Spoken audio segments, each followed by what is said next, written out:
Hello, I'm Tinby Armias, and this is NPR's Book of the Day. On today's episode, two novels that center the lives of teenage boys and the complicated forces that shape them. In a minute, we'll hear about a book focused on a few hours in the life of one troubled teen.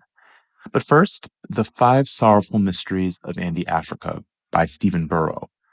It's a coming-of-age comic novel that takes place against the backdrop of some pretty intense realities, including colonialism and violence. Here, Buoro speaks about his book and the ideas that motivated it with NPR's Camila Domonoske. In Stephen Buoro's new, darkly comic novel, a Nigerian teenager named Andy dreams about his father. Maybe I'm like Papa. I really want to know who the hell he is. His dusty feet, his booming voice, his grip on my shoulder. The 15-year-old doesn't know his father. It's a secret his mother keeps from him. The secret he keeps from her, a secret that's very obvious to his two best friends, that Andy dreams of white women, blondes to be precise. A Marilyn Monroe who has never had mosquitoes sink in her ears and suck her blood, leaving red swellings as they fly away. A Princess Diana who has never woken up at midnight with hunger.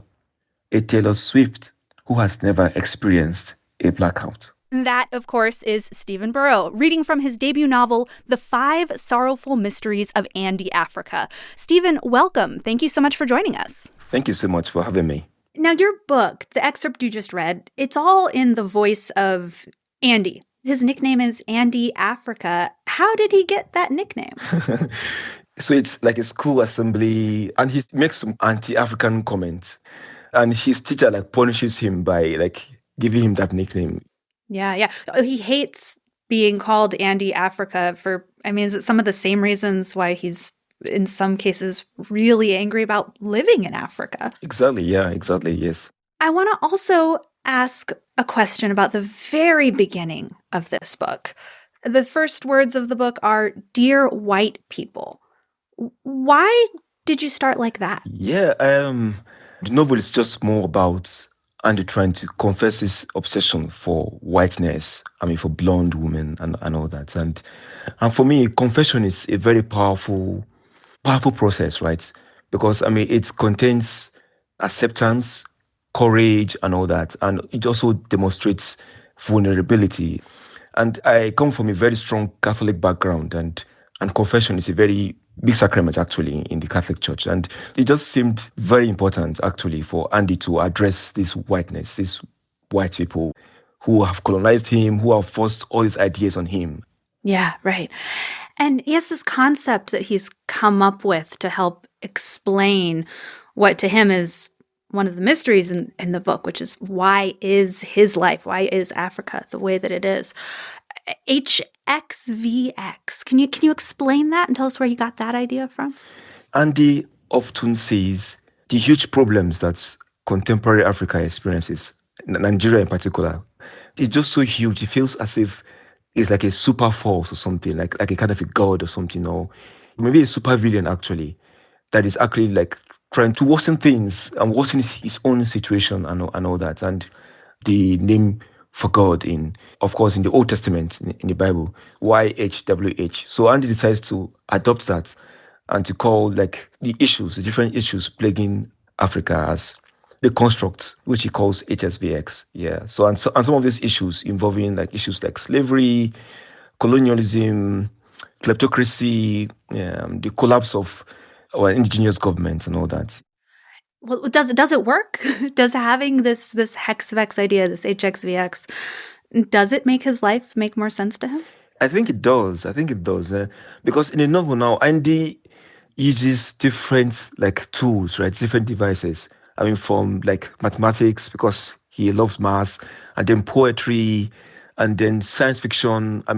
All the ideas about superheroes in the book, and religion to unravel himself for the reader. Right.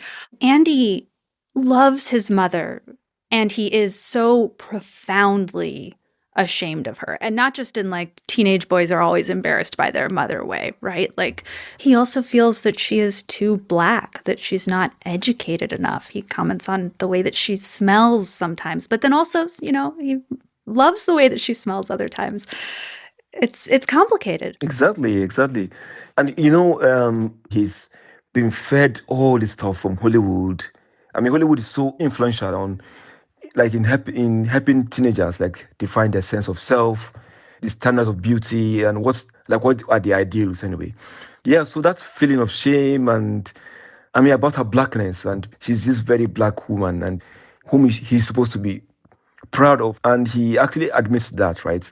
That he should appreciate her more in that sense, and but he doesn't, due to like all that's been fed to him, as the standards of beauty and all that. Yeah. You grew up in northern Nigeria, in the same area that Andy did, right? Exactly. Yes. And now you live in England? Yeah. Correct. Yeah. Can I ask a personal question? How did you transition between those two different realities? Yeah, I mean, I've still not transitioned, and they're two very powerful, starkly different realities. I mean, I remember, for example, my very first week in the UK, and how everything was incredibly strange. I mean, for example, I couldn't just even look outside my window. I had to like pull my curtains tight. I mean, I closed my curtains for like the very first week, and just to be able to like process the incredible change and to begin to accept my new surroundings anyway. And thankfully, I think I've made some good progress so far. So yeah. The voice, the narration of your book is very funny and it's fun. And Andy is such a teenage boy. And then the events that happen, there are different permutations of horrific violence. And they're almost in the background, like these terrible things happen, and then the narrative moves on, it seems, quite quickly. Can you talk about why you did that, how you handled the pervasive violence in this book? Yeah, this theme of violence is a very, very strong post-colonial theme, right? In terms of the novel, I, like Andy and even myself, when I was growing up in Nigeria, we get to a stage where we become like desensitized to this violence, right?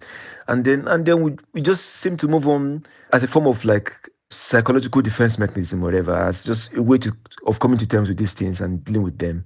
Strongly wanted to do was to put a reader in that position of what it means to be a 15-year-old boy growing up in Nigeria. Like everything about the whole experience. I mean, from the violence to issues that teens deal with, not just in Nigeria, but worldwide anyway. The sex, the anger, the angst, and all that. So, I mean, I was just trying to... The friend drama. Yeah. So I was trying to just depict all these things as much as I could do in a very engaging way and all that, yeah. It was so engaging and so fun and also so heartbreaking. And thank you so much. Thank you. Stephen Buoro. His novel is The 5 Sorrowful Mysteries of Andy Africa. Thank you so much for being with us today. Well, thank you so much for having me. Our next interview is with Max Porter about his new novel, Shy. Set in the 90s, the novel tells the story of a black teenager who attempts to escape the last chance school for troubled boys. Porter tells NPR Scott Simon about the book, how the titular character came to be, and how he built his world. Shy, by Max Porter, is a short, fierce novel that can be a rant, a rumination, a reveal, blank verse, and blunt talk. Shy, a troubled British teen in the mid-1990s, has been sent to the last chance boarding school and is loaded his rucksack in the middle of the night to break out of his dorm and escape the bunk beds, the therapy groups, and the counseling sessions. Let's ask Max Porter to read what runs through the mind of the character he's created. His heart is bump, bump, bumping like he's scared. Idiot drama with no audience, overthinking, overlapping voiceovers. We made such good progress today, Shy. I'm really delighted. He's sprayed, snorted, smoked, sworn, stolen, cut, punched, run, jumped, crashed an escort, smashed up a shop, trashed a house, broken a nose, stabbed his stepdad's finger, but it's been a while since he's crept. Stressful work. Psychologically disturbed juveniles requiring special educational treatment, or a bunch of teenage criminals on a taxpayer-funded countryside retreat. Max Porter, author of Grief is a Thing with Feathers and other novels that have been translated into more than 30 languages, joins us now from Bath, England. Thank you so much for being with us. Thanks for having me. Hello. How did this character of Shy worm his way into your mind and heart? Well, he's there already because I'm raising 3 sons and I do a lot of mentoring with young people, and I'm watching the way this country is working and what it's deciding to do with its vulnerable population and what it's deciding to do with inequality as a pressing issue. But this specific boy rose up out of a kind of dream I'd had about a boy who was see-through, who was porous. Through him would pour the dead and the living, as well as the human and the non-human, and I wondered how he would react to being an unhappy teenager in the so-called real world. And I was preoccupied with him in a medieval context and then in a Victorian context, and he, as a work in progress, he eventually landed himself in 1995, and I thought, yep, that'll do it. Well, help us understand the play of his mind as thoughts run through them, to use your words again, loping along in odd, repetitive chunks, running at him, stumbling. He's escaped this house, and the whole novel is a kind of nocturne that takes place over 3 hours as he makes his way to this pond and has a kind of mystical encounter there. But he's in a kind of weather system. He's being bombarded at all times by other people's sense of him, the judgment of his parents, their pleading, imploring desire for him to communicate better with them, the bullying of his peers. He has these kind of night terrors, these terrible flashbacks to his recent violent past. But also he is being haunted, both by society and by literal ghosts in the building he lives in. He's sort of a centrifugal absence at the center of the book. It's difficult to get at who he is because he is so cluttered by other people's conception of him. And I think, if anything, that's the most realistic aspect of this book, is that we only begin and end in other people's ideas of us. You made reference to his recent violent past. I inevitably said troubled teen, but to be fair, he's also caused a lot of trouble, hasn't he? Yeah, he's done things for which he has no vocabulary of apology or shame. That's one of the themes running through the book, is how does he make sense of having done these things, and was it even him that did him? He's got a sort of disembodied criminal self that appears to have done these things. And that's based on, conversations I've had with people that have done terrible things, about the kind of workings of guilt as an emotional and a political and a legal framework. But yeah, he's not a wholly sympathetic character. He's made terrible mistakes. He begins to see himself like a scrub plant in the countryside? Yeah. That's one of the things also that he shares with his teachers, is this sense of what is worth saving, what is a waste product, what is a weed and what is a plant, and what's the difference, and how does society value its weeds and value its flowers, and could it be that one is hiding inside the other the whole time? Why is the novel set in the mid-1990s? One of the things I noticed is nobody can reach Shy on his cell phone. Maybe cowardice on my part, because I'm raising teenagers and I just see that the paradigm shift of mobile phones is so significant. Bullying has changed, flirting has changed, everything has changed for young people. They live on these phones now, and I don't feel expert enough to deal with a situation as complex as Shy with the phones thrown in. But also I think some of the things I wanted to say about British politics and care and his obsession with drum and bass music would have felt more like I was essaying if I'd set them in the present. And actually, I like that little bit of distance. I'm interested in a historical novel that breaks the rules of the historical novel by kind of showing, not telling. Particularly as a teenage boy, he's a bragger. He's in a cultural tribe. It's all show for him. So I was interested in that little bit of distance. And also, at the end of a long period of conservative government in the UK, before a notional time of change and progressive energy, and I wanted to slightly question whether those things were an illusion or what they actually meant to the people on the receiving end of those benefits. You read the novel and do find yourself wondering, it kind of reopens of a whole examination we've been through over the past generation. When is a human being a child? When are they considered an adult? We, for legal reasons, I suppose, we set arbitrary numbers, but it can be awfully unsatisfying, can't it? Well, wholly, especially in as much as what is deemed to be childlike. I can speak from experience. I'm a childlike person. I'm not a man-child. I'm not acting the fool or anything, but I cherish my childishness. I located in grief, I located in losing a parent as a child and retaining some thin-skinnedness, some craving for honesty, some craving for emotional enrichment, which is sometimes deemed to be of less value than financial or status-based progress in this life.